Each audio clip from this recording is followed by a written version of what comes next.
Deri në këtë kohë ka përfunduar votimi në 25 përfaqësitë diplomatike në shtetet si në Turqi, Gjermani, Zvicër, Francë, Belgjik, Norvegji, Austri, Suedi, Sloveni, Danimark, Itali, Kroaci, Holandë, Republikë Çeke, Hungari dhe në Mbretërinë e Bashkuar.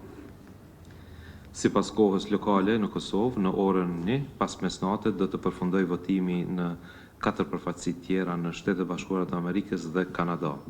Sipas të dhënave nga 25 përfaqësi diplomatike ku është mbyllur votimi, por edhe nga të dhënat e orës 13 nga votimi në SBA dhe Kanada, nga 19.187 votues të regjistruar kanë votuar 81.29% apo 15.597 votues. Sipas procedurave, këto fletë votime nuk do të numërohen në përfaqësi diplomatike, por gjatë ditëve në vazhdim do të sillen në Kosovë dhe numërimi i tyre do të bëhet në vendin tonë. Për nesër, ndoshta publikisht, bëj një apel për të gjithë këshillat e vendvotimeve, komisioneve komunale, që të jenë në nivel detyrës, të respektojnë ligjin dhe rregullat zgjedhore të Komisionit Qendror të Zgjedhjeve.